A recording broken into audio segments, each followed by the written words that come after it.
A single dad mafia boss gave his breakfast to a poor single mom. Weeks later, the unexpected. The breakfast plates were still warm when he walked away. The blood on his hands was still fresh when she saw him again. 3 weeks between an act of kindness and a moment of horror. And now Sarah knows the truth. The man who fed her son kills people for a living. She should run. She should scream. Instead, she's asking herself the one question that could get her killed. Why can't she stop thinking about him? Before you keep listening, if this story has you hooked already, go ahead and hit that subscribe button and tell me in the comments where you're watching from. I've got another gripping story dropping tomorrow, and trust me, you don't want to miss it. Clicking subscribe is completely free, friends, and it helps me more than you know. I'm pushing to hit 1,000 subscribers before the year ends, and your support is what keeps me creating these stories for you. Alright, let's dive back into the story. The gun in Dominic Castellano's jacket pocket felt heavier than usual as he watched his daughter Sophia demolish a stack of blueberry pancakes, like she was settling a personal vendetta. 8 years old and already eating with the ferocity of someone who understood that good things don't last, a lesson no child should learn, but every Castellano eventually did. "Daddy, you're doing the face again," Sophia said through a mouthful of syrup-soaked heaven, her dark curls bouncing as she spoke. "What face?" Dominic asked, though he knew exactly what face. The face that calculated exit routes and counted potential threats. The face that never fully relaxed, even in a rundown diner at 7 in the morning. The scary one. Like you're planning to yell at someone. "I don't yell." "You did yesterday, when Uncle Tony forgot to pick me up from dance." Dominic's jaw tightened. Tony hadn't forgotten. He'd been busy disposing of a body in the Hudson. But Sophia didn't need to know that her beloved uncle occasionally moonlighted as a human eraser. "Uncle Tony apologized, didn't he? With ice cream." Sophia grinned, revealing a gap where her front tooth used to be.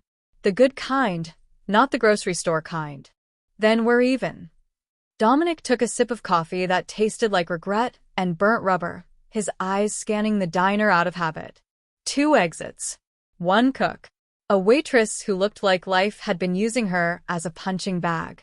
Typical Tuesday morning in a place where hope went to die quietly over eggs and hash browns.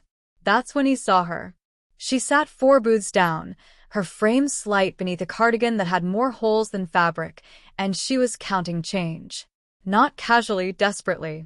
The kind of counting where every penny is a negotiation with dignity. Quarters. Dimes. Nickels. The currency of last resorts. Across from her sat a boy, maybe 6, thin as a promise and twice as fragile. His stomach growled. Dominic heard it even over the diner's morning chaos, and the kid stared at the laminated menu like it was a treasure map to a land he'd never reach. His small hands gripped the table edge, knuckles white with the effort of not asking for what he desperately needed. Dominic knew that grip. He'd had it himself once, before his father pulled him into the family business, and hunger became something other people experienced. The woman, she had beautiful dark skin that seemed to glow despite exhaustion, natural hair pulled back in a hasty bun, finished counting. Her shoulders sagged. The math wasn't working out, and they both knew it. "Just coffee, please," she told the waitress, her voice steady but soft. Pride wearing exhaustion like armor. "And, do you have any free bread? Crackers, maybe?" The waitress, a woman named Dolores whose name tag was as faded as her dreams, smiled sadly. "Sure, honey. Let me see what I can find." The boy's face crumpled for just a second before he rearranged it into acceptance.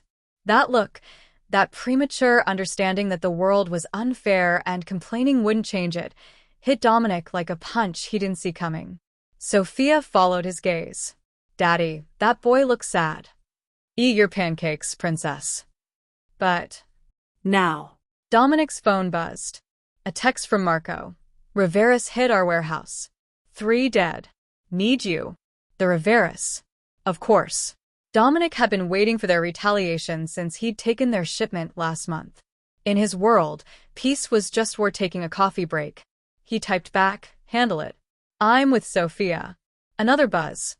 "Boss, they're asking for you specifically. Then they can die disappointed." Dominic pocketed his phone and looked at his daughter, who was watching him with those knowing eyes that saw too much. Being a single father in organized crime was like being a vegetarian shark, theoretically possible, but fundamentally contradictory. His wife Maria had died 3 years ago.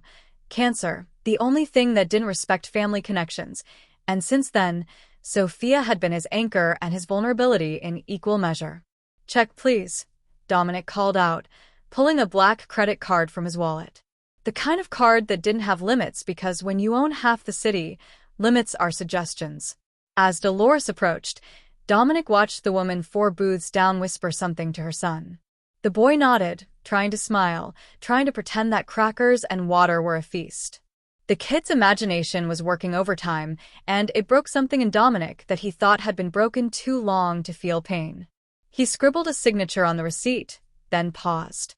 Did something that would make his associates question whether he'd suffered a stroke or found religion, though in his experience, both were equally dangerous. "We're leaving, Princess," he said to Sophia. "But I'm not. Bring it with you." Dominic stood, and in one smooth motion that felt both natural and insane, he picked up their plates, untouched pancakes, bacon that was probably 50% grease and 50% regret, scrambled eggs that looked like sunshine on porcelain, and walked toward the woman's booth. She looked up as his shadow fell across her table, her brown eyes wide with confusion and a flash of fear. Smart. Women who survived learned to fear men in expensive suits. "Excuse me," Dominic said, his voice gentler than he'd used since reading Sophia bedtime stories. "My daughter has a sensitive stomach. Ordered too much. Hate to see good food wasted." The woman opened her mouth to protest, pride preparing its defense, but Dominic was already setting the plates down in front of the boy, whose eyes went wide as continents. "I can't accept," the woman started. "You're not," Dominic interrupted smoothly. "You're preventing waste. Consider it a public service." He made eye contact with the boy, who looked at the food like it was magic made manifest. "You like pancakes, son?" The boy nodded frantically, looking to his mother for permission. "It's okay, baby," she whispered, her voice cracking just slightly. "Say thank you to the nice man."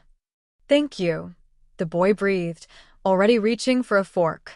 Dominic nodded and turned to leave, but the woman stood abruptly, her hand brushing his arm. The touch was electric, not romantic, not yet, but something deeper. Recognition, maybe. Soul calling to soul in the language of shared struggle. "Wait," she said. "I don't. Why would you?" "Because someone did it for me once," Dominic lied. Nobody had ever done anything for him. His father had taught him that kindness was weakness, that mercy was a luxury the Castellanos couldn't afford. But looking at this woman, at her son, Dominic felt something he hadn't felt in years, the desire to be better than his worst instincts. "What's your name?" she asked. Dangerous question. Names had power. "Does it matter?" "It does to me." Dominic studied her, really looked at her, and saw strength wrapped in survival, beauty forged in hardship. "Dominic." "I'm Amara," she said. "This is my son, Elijah." "Nice to meet you both." Dominic glanced at his watch. The Riveras wouldn't wait forever, and neither would his patience. "Enjoy your breakfast, Amara." He walked back to Sophia, who was watching the entire exchange with the shrewd eyes of a child who understood more than she should. "That was nice, Daddy. Don't get used to it." But as Dominic reached the register, he did something even more insane.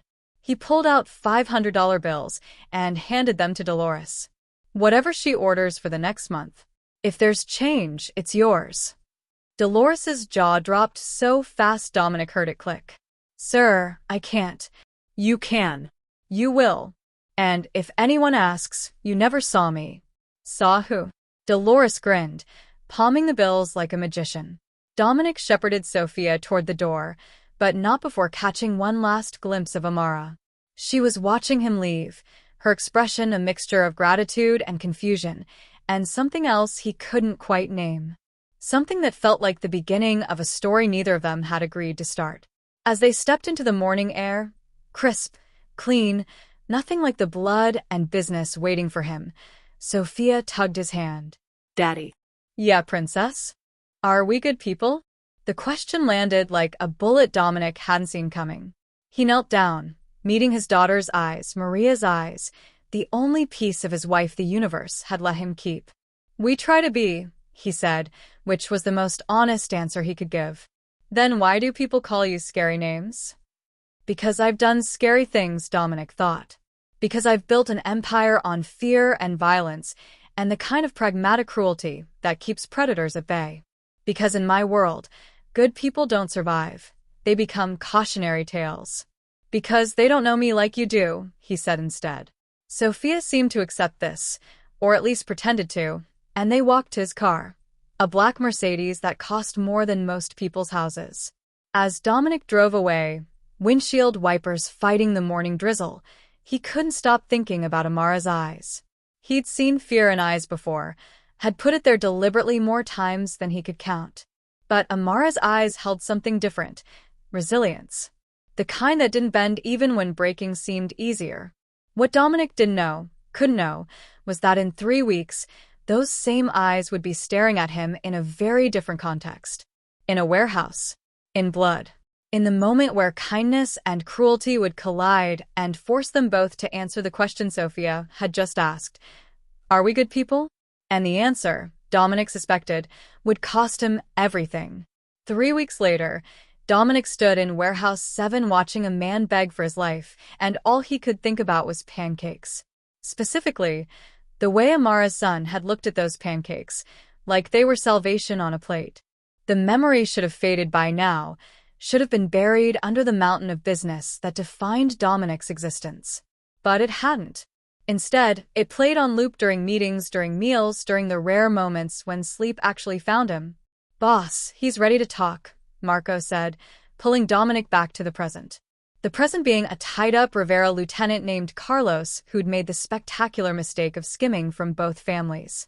In the criminal underworld, that was called creative accounting. In reality, it was called suicide with extra steps. The warehouse smelled like rust and bad decisions.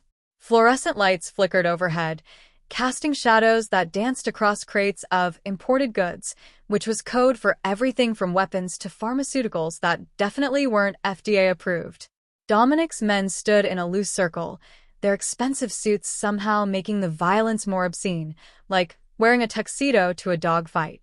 "Talk," Dominic said, his voice flat. He'd learned early that emotion was expensive. In negotiations, in executions, in everything, emotion cost you leverage. Carlos spat blood on the concrete floor, his face a topographical map of recent persuasion. "The Riveras have a shipment coming in Thursday. Port 23. Midnight. Weapons from Belarus. Worth 20 million. "We already know that," Marco said, cracking his knuckles with the enthusiasm of someone who genuinely enjoyed his job. "Tell us something useful or we start removing things you'll miss." "There's more," Carlos gasped. "They're not just buying. They're recruiting. Planning to hit your distribution centers simultaneously. 5 locations. They want to cut off your supply lines, starve you out."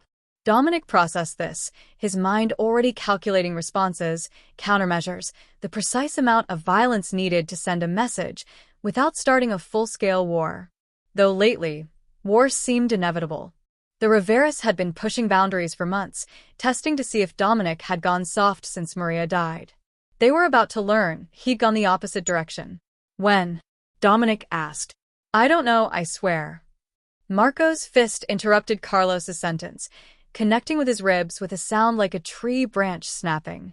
Carlos screamed, the sound echoing off metal walls designed to swallow such sounds. "Wrong answer," Marco said pleasantly. He was a big man, 6'4" of muscle and enthusiasm, with hands that could palm a basketball or crush a windpipe with equal ease. "Let's try again." "When?" "Next week. Monday. They're hitting you Monday." Dominic nodded slowly. That gave them 6 days. Enough time to relocate product, reinforce security, maybe even flip this into an ambush. Turn the hunters into prey. It was almost poetic if poetry involved automatic weapons and strategic casualties. "Anything else?" Dominic asked. Carlos hesitated, and that hesitation told Dominic everything. There was more. Always more. Secrets were currency in his world, and Carlos was spending carefully, trying to buy himself a few extra hours of having all his fingers. "There's a woman," Carlos whispered. "They're using her. Some accountant. She's been cooking their books, making everything look legitimate. Without her, the feds have nothing." "Name? I don't know. They keep her hidden. But she's good. Real good. Making dirty money look cleaner than." The warehouse door crashed open. Everything happened in slow motion and fast-forward simultaneously. Dominic's hand went to his gun. Marco spun toward the sound. The other men drew weapons with the synchronized precision of a very violent ballet. And there, backlit by the late afternoon sun, stood a woman holding a clipboard. A woman Dominic recognized immediately. Amara. She froze in the doorway, her eyes adjusting to the darkness, her mouth opening to say something, probably something about delivery schedules or inventory. And then she saw. Really saw. The blood on the floor. Carlos tied to a chair. Marco's fist still raised.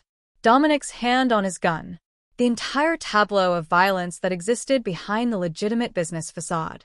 Their eyes met across 20 feet of warehouse space, and Dominic watched recognition hit her like a physical blow.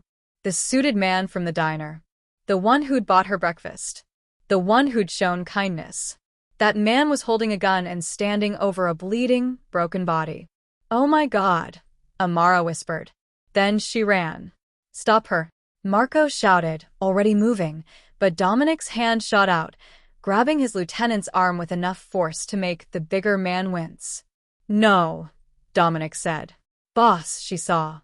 "I said no." Marco's expression flickered between confusion and frustration, but he stopped. "You didn't question Dominic twice if you wanted to keep your current arrangement of teeth and internal organs."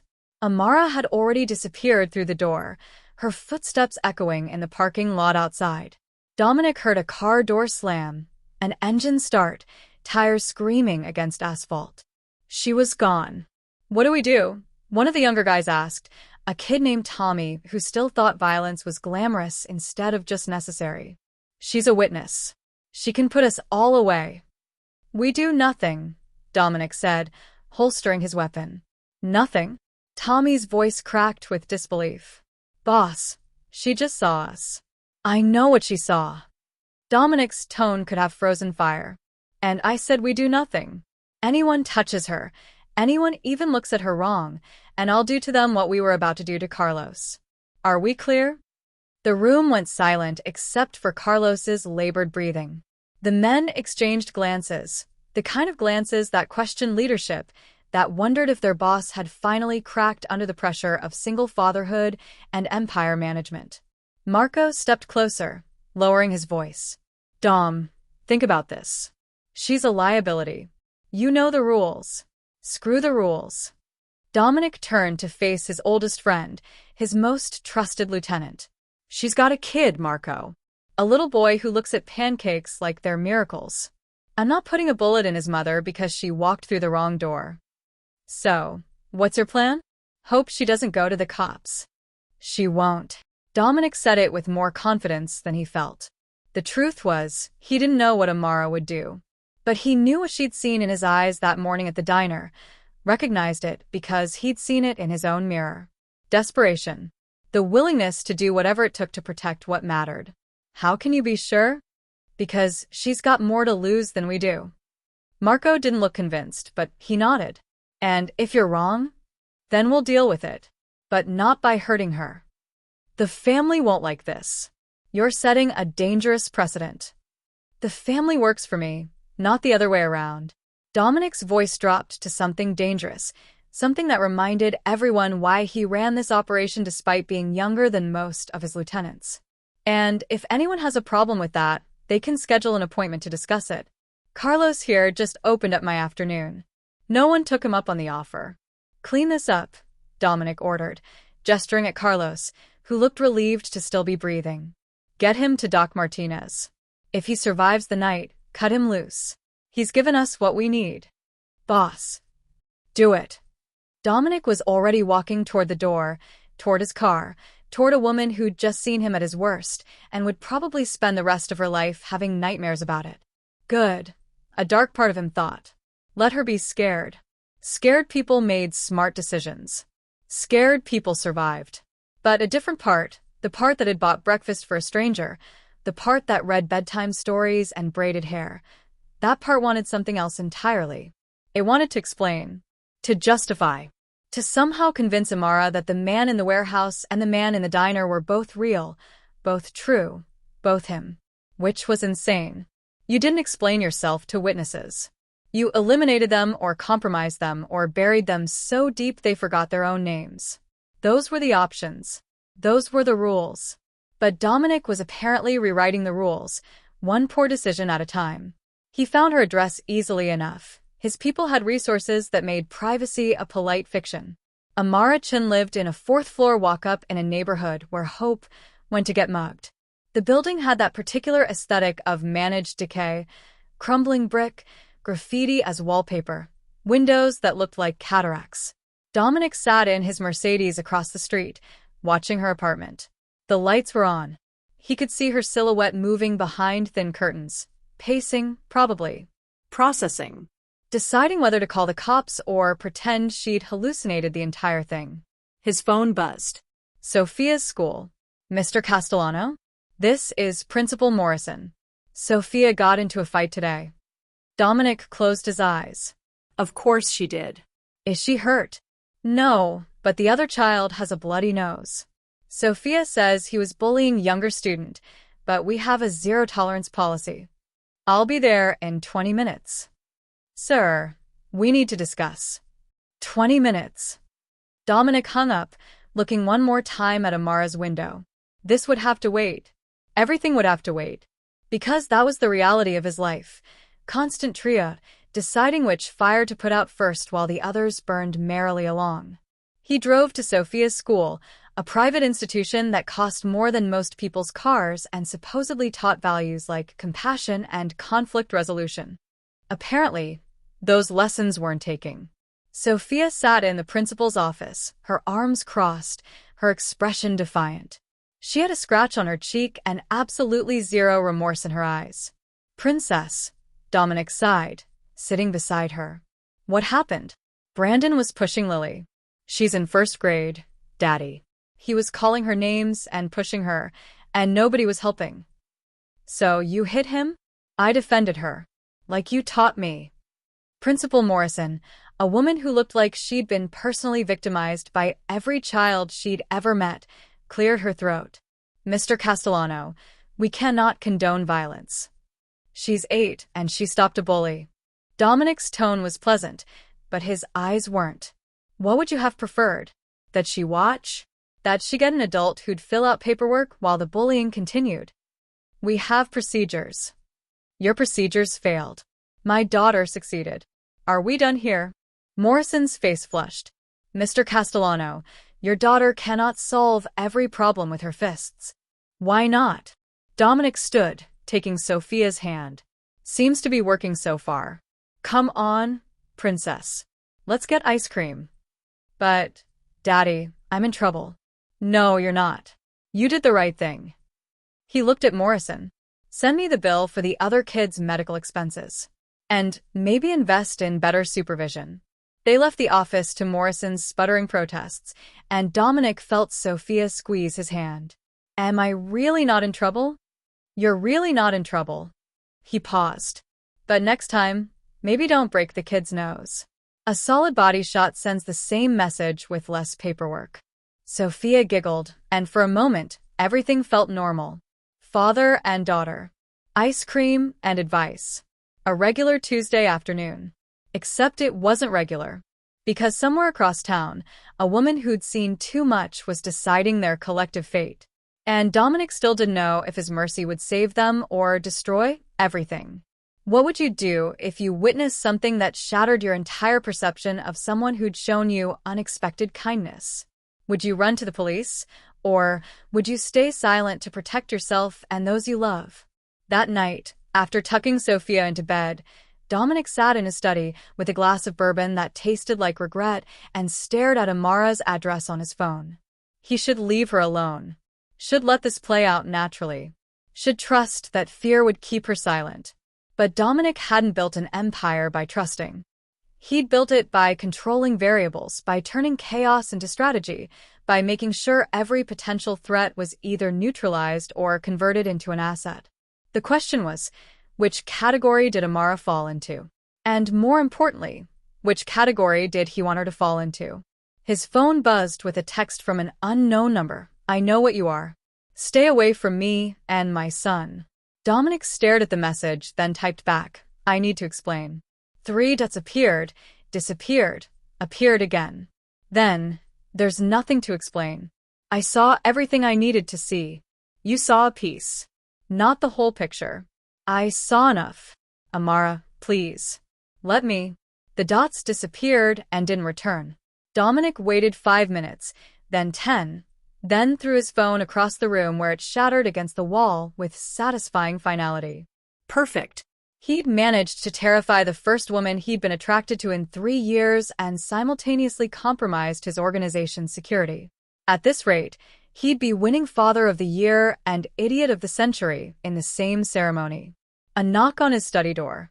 Marco entered without waiting for permission, which meant bad news. Good news waited politely. Bad news barged in like it owned the place. "The Riveras know about the witness," Marco said without preamble. Dominic's blood went cold. How? Carlos talked before Doc could stabilize him. "Died an hour ago, but not before making some calls. The Riveras have her address, Dom. They're moving tonight." Everything in Dominic went still. That particular stillness before violence, when the world slowed down and options crystallized into brutal clarity. "Get the crew. Full tactical. We're going to Amara's apartment." "Dom, maybe we should." "Now, Marco." Because 3 weeks ago, Dominic had made a decision in a diner. He'd chosen kindness over indifference, generosity over callousness. He'd stepped outside the rules that governed his world. And now a woman and her child were going to pay the price for his moment of weakness, unless he could get there first. Dominic grabbed his spare phone, his gun, his jacket. Checked the clip. Spare magazines. Everything a well-dressed murderer needed for an evening of aggressive protection. "Call ahead," he told Marco as they ran for the car. "Tell her we're coming. Tell her to grab her kid and get to the bathroom. Most interior room, away from windows. She won't believe us. Then she'll die not believing us. Make the call." As the Mercedes screamed through city streets, Dominic did something he hadn't done since Maria's funeral. He prayed. Not to God. He and God had stopped being on speaking terms years ago, but to whoever was listening. To fate. To chance. To the universe that had put Amara in his path. "Please," he thought. "Let me be fast enough. Let me be good enough. Let me save something instead of just destroying everything I touch." Behind them, 3 more cars full of his best men followed. Ahead, the Riveras were probably already in position. And somewhere in between, in a 4th-floor walk-up that smelled like poverty and persistence, a woman and her son were about to learn that breakfast came with a price. And that price, Dominic thought grimly, was about to be paid in blood. The apartment building looked peaceful when Dominic arrived, which meant he was either early or too late. In his experience, peace was just violence holding its breath.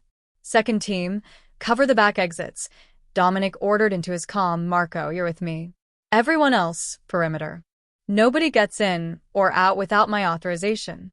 They took the stairs 3 at a time, guns drawn, moving with the practiced efficiency of men who'd done this dance 100 times before. 4th floor. Apartment 4C. The door was intact. Good sign, but unlocked. Very bad sign. Dominic pushed it open slowly, leading with his weapon. The apartment was small, cramped, decorated with the kind of furniture that came from necessity rather than choice. Children's drawings covered the refrigerator. A backpack sat by the door. Everything normal, everything ordinary, except for the 2 men in Rivera colors standing in the living room. And Amara, pressed against the wall, holding a kitchen knife that trembled in her grip. Elijah stood behind her, his small face pressed into her back, silent tears streaming down his cheeks. "Drop it," one of the Rivera men said, his gun pointed at Amara's chest. He was young, maybe 25, with the kind of face that suggested this was his first hostage situation. Nervous fingers on the trigger. The most dangerous kind.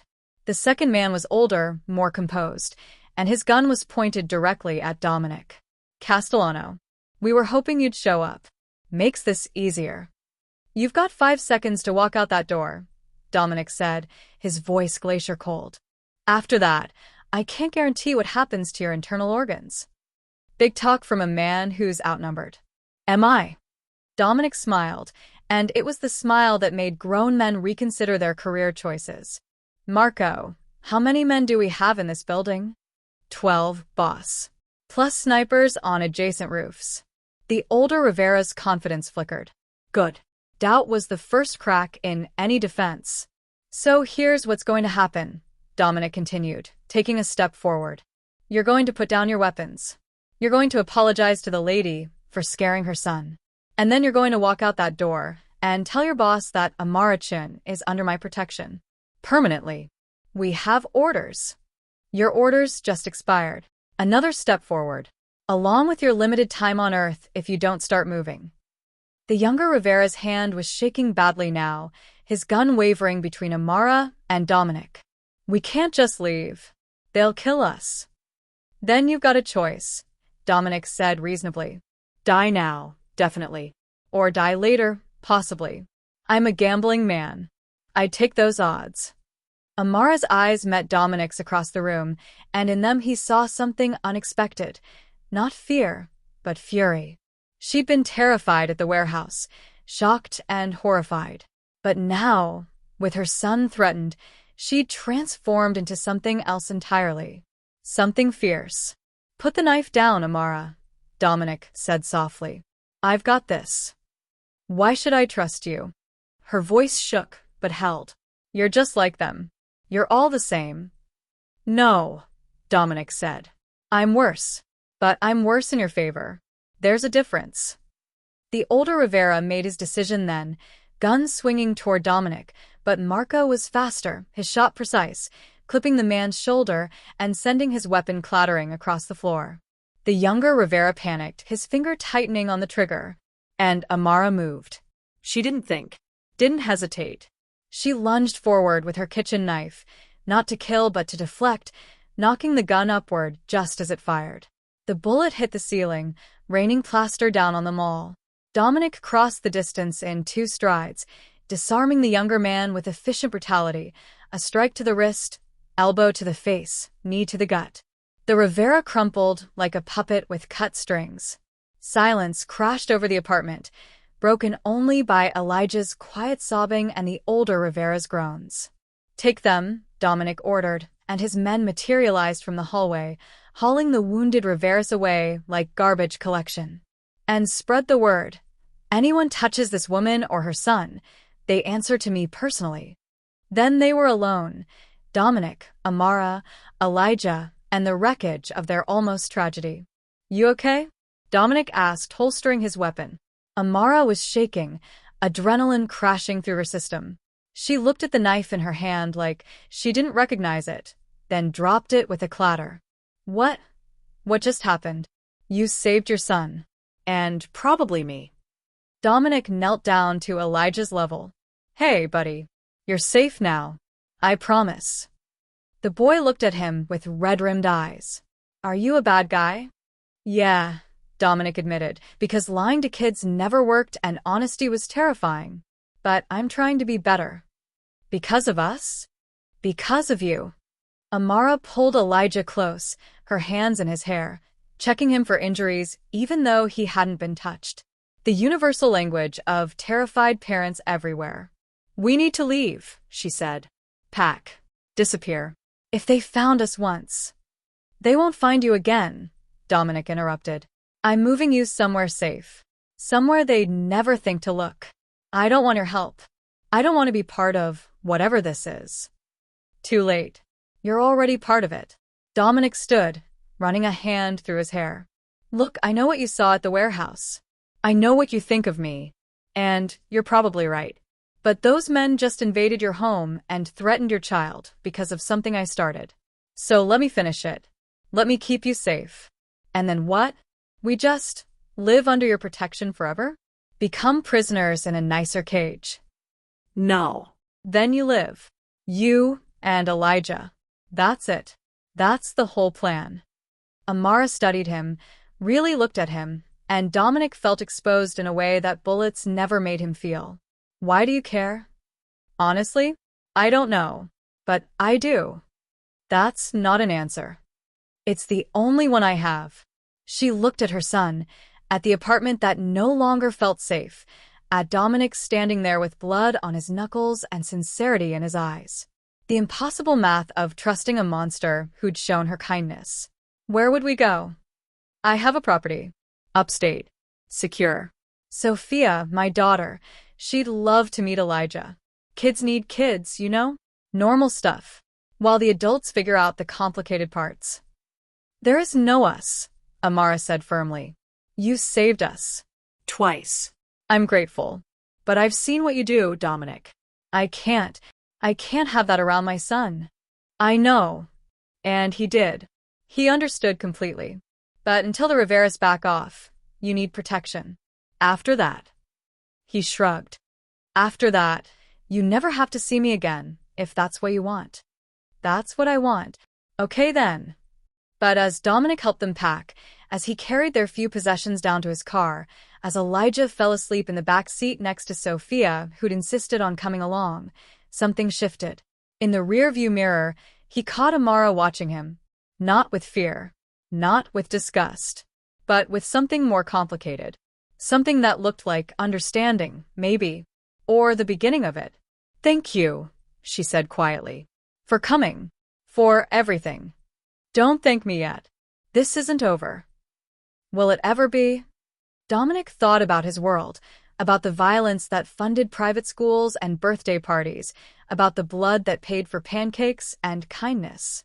Honestly, probably not. But I'm working on it. Working on what?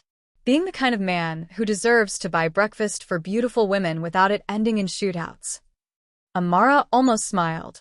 Almost. That's a low bar, Castellano. Yeah, well. I'm starting from the basement. 3 months later, the Riveras backed off after Dominic made them an offer they literally couldn't refuse, the kind involving significant territorial concessions and the return of certain family members who'd been misplaced during the conflict. Amara and Elijah moved into a small house Dominic owned, paid for, secure, theirs without conditions. She got a job at a legitimate accounting firm. Elijah started school. Normal life, or as close as it got. Dominic visited sometimes. Never stayed long. Brought groceries, checked the security system, played catch with Elijah in the backyard while Sophia taught Amara the proper way to throw a punch. Just in case, you know? This is weird, Amara said one evening, watching their kids play while Dominic grilled burgers with the confidence of a man who'd learned to cook from YouTube. Us. This. Yeah, Dominic agreed. Weird. But maybe not bad weird? He looked at her, really looked, and saw what he'd seen that first day in the diner. Strength wrapped in survival, beauty forged in hardship.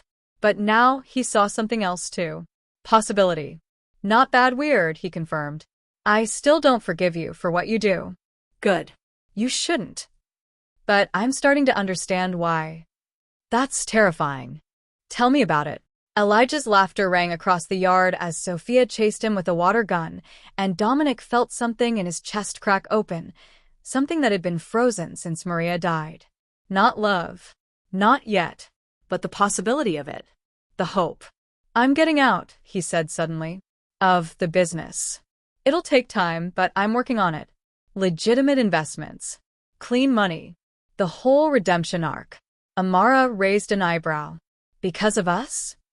Because of me. But yeah, you helped.